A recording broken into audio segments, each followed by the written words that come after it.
Hello friends, and welcome to another episode of Team Jesus Outdoors. Hey, today we're talking about fall walleye and Lance Valentine's Teachin Fishin. Stay with us.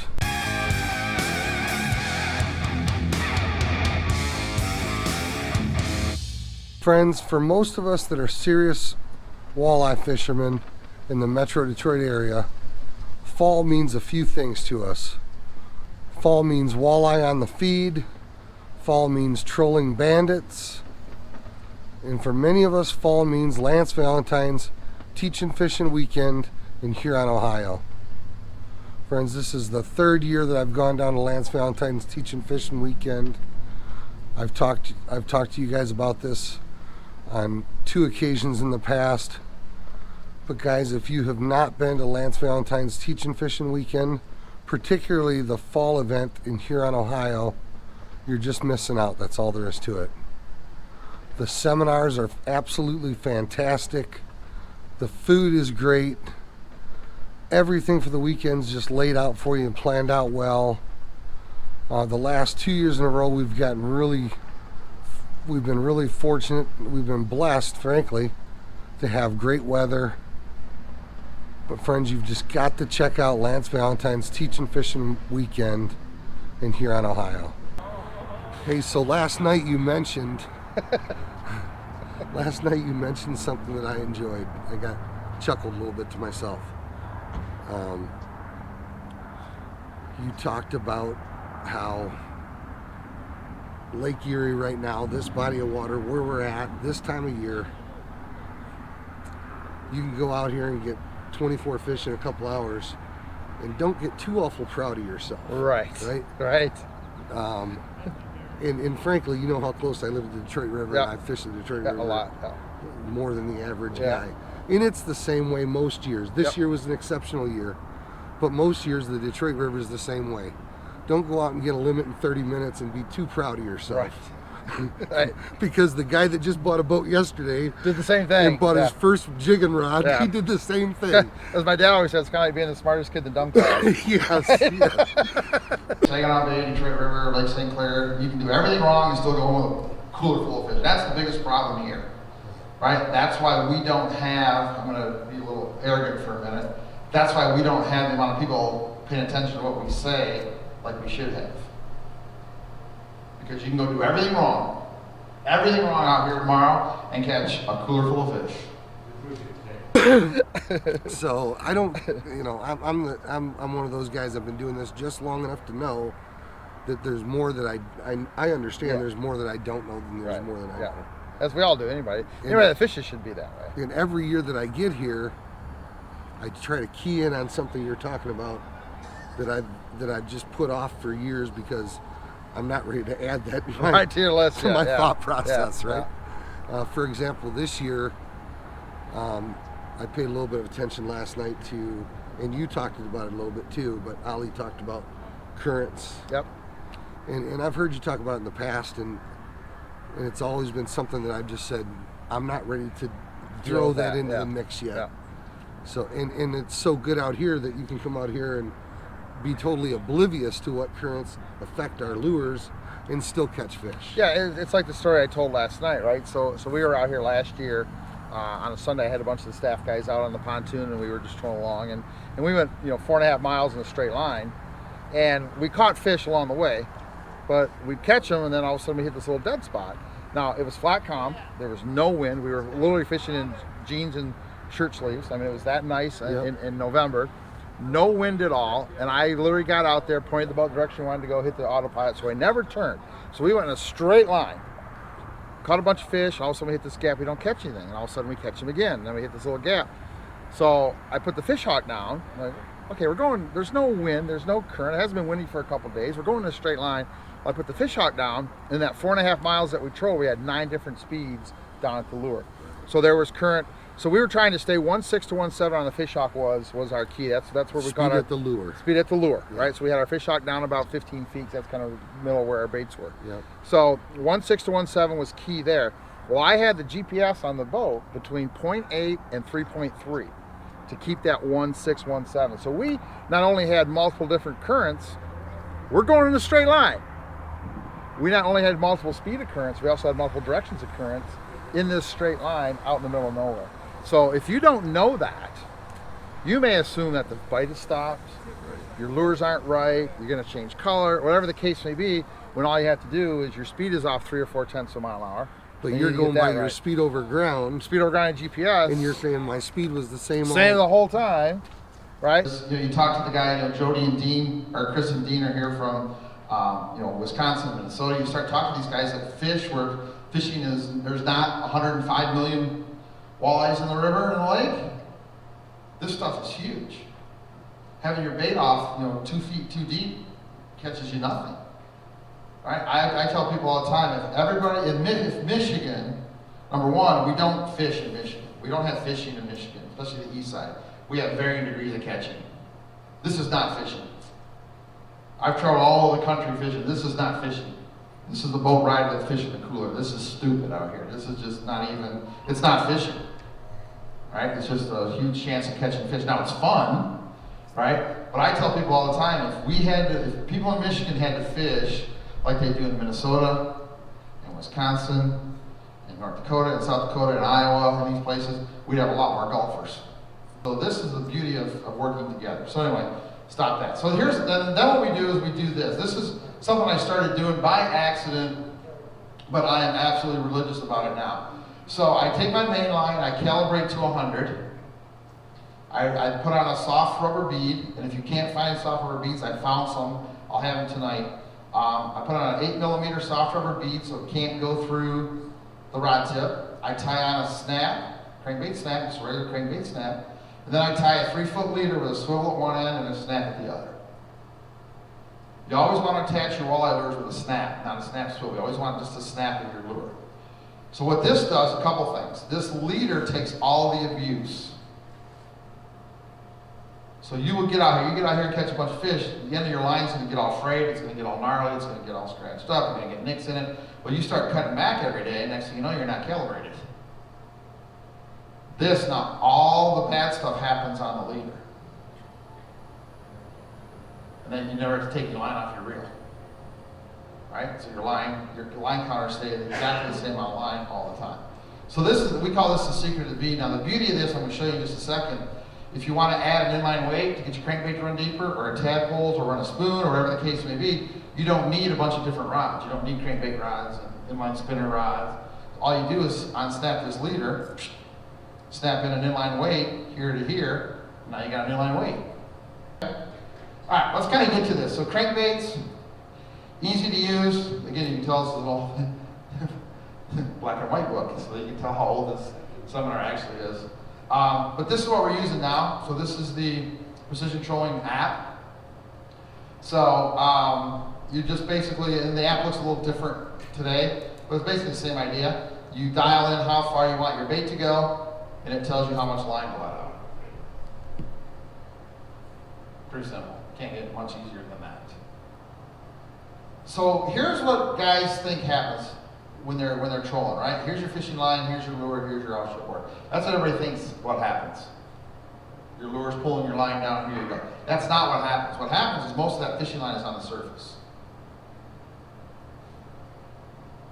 You let 100 feet of line out, the lure goes 20 feet deep, about 65 to 70 feet of that line is on the surface. You got this little kink in your line, this little corner, this little cup in your line. So what happens, if you're trolling downstream with the wind or with the current, you're good. Your bait's gonna be right where it needs to be, you're just kind of moving along, everything is good. You turn around and troll into the wind or the current, it actually lifts this loop up and actually raises your bait. If it's fast enough, sometimes as much as 25%. You ever caught fish trolling one way and not the other? That's why. It has nothing to do with the direction you're trolling. Zero to do with the direction you're trolling. It has to do with this, and it has to do with your lure speed because there's something affecting the way the lure is actually running. But it's really not. It's not the same speed down where your lure is, and that's the key, is what is my lure actually doing? So, you know, when you don't pay attention, and look at, we could have went that 4.5 miles, never paid attention to speed, and caught our 30 fish. Yep. It would. I guarantee that would have happened. Right. But instead, we ended up with 36 and caught 60 because we paid attention to We actually got to the point, there were actually multiple times, I think I said this last night, there were actually multiple times we had 7 or 8 fish on, because we were catching them so fast when we got it right. We had 7, 8 fish on the floor of the pontoon. I would literally speed the boat up or slow the boat down so our speed wasn't right. So we could clean up for a minute, right? And then once we get the speed back to right, it would be almost instantaneous we'd have a fish. So, you know, we could have went out there and not paid attention and caught fish. And that's the problem here. Yeah. Is guys can do a lot wrong and still catch fish on Detroit River, say, really the whole east side of the state of Michigan, Sure. right? Sure. You can have the wrong jig, you can have the wrong color, you can have the wrong cadence, you can have you're going to catch them. We don't, as I say, we don't have fishing here on the east side of Michigan. We have varying degrees of catching. Yes. Yeah. But I have traveled all over the country, Right. where you literally have to pay attention to not only things like current, but great example, Perry Good is one of the best walleye fishermen that ever lived, right? If you don't know who he is, Google him. I was out pre-fishing with a buddy for PDA Teachin on Mille Lacs Lake, and that's where Perry grew up in Minnesota. And we were talking about slip bobbing one day, and he says, "What color rocks were you slip bobbing?" Like, what color rocks was we were slip bobbing? I don't know. He goes, "Was the sun up or sun down?" I says, "Well, it was cloudy today." He's right. It's cloudy. You have to fish the dark rocks because they're 1 or 2 degrees warmer than the light colored rocks because they soaked up the sun and they actually got a little bit warmer. He says you can't just randomly fish the rocks. He says when it's cloudy you have to fish the dark rocks. I love it when you talk bass language, because that is bass talk. That's not walleye talk. Yeah, and so I think if people in Michigan had to do that, Yeah. we'd have a lot more golfers.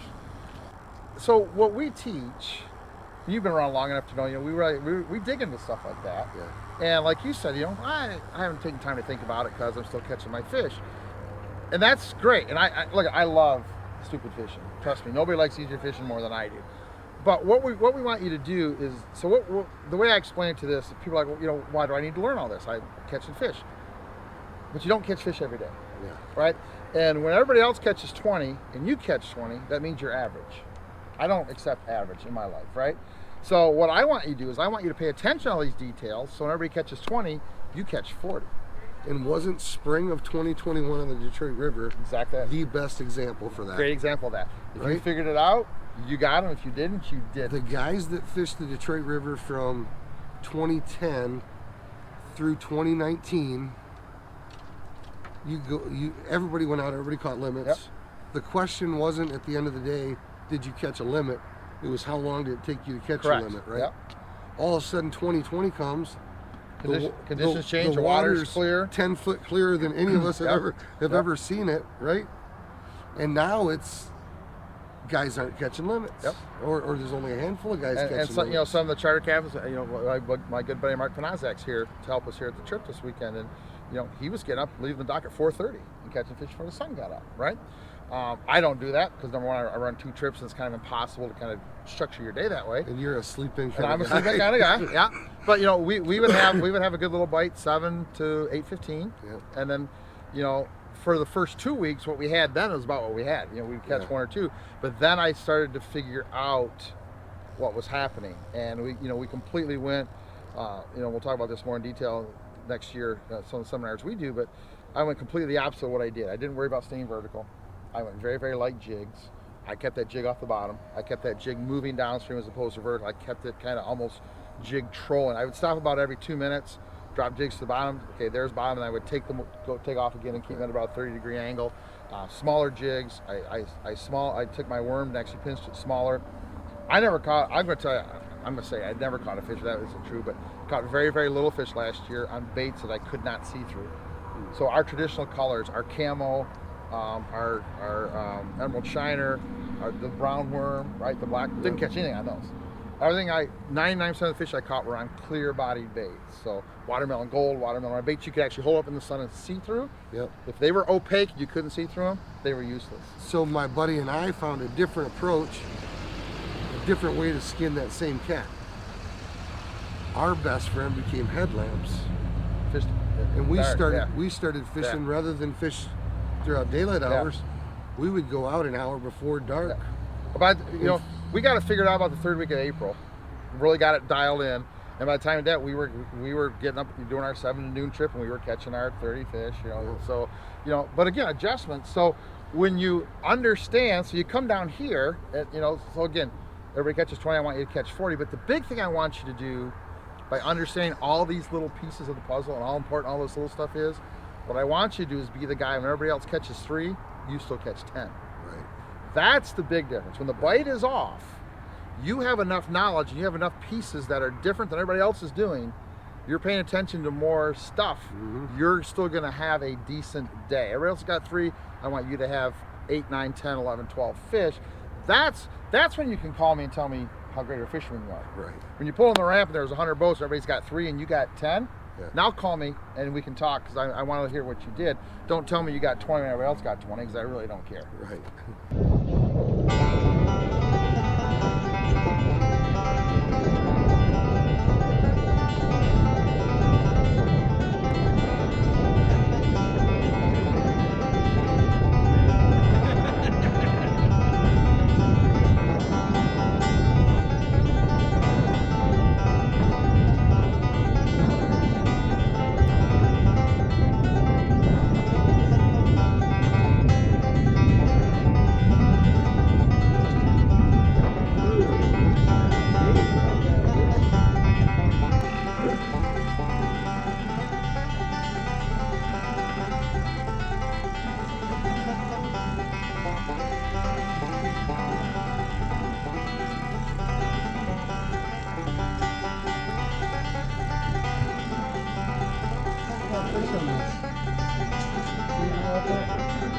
Surfing?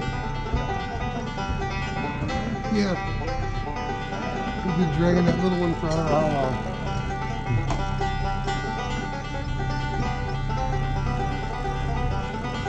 It's a small fish.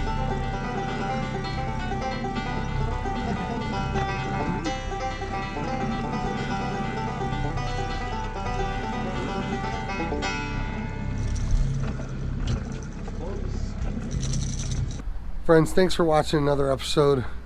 Hope you've enjoyed this episode. Hey, if there's one thing I want to convince you is you've got to check out Lance Valentine's Teachin Fishin Weekends in Huron, Ohio. Every weekend this event falls on the first full weekend in November. You can find out all the information you want at the Teachin Fishin website. I'll actually leave links below to the Teachin Fishin website as well as to the Teachin Fishin YouTube channel. But guys, let me tell you, if you love walleye and you have not been to one of these weekends, you're absolutely missing out. Friends, thanks for watching another episode. God bless, tight lines. We'll see you guys on the water.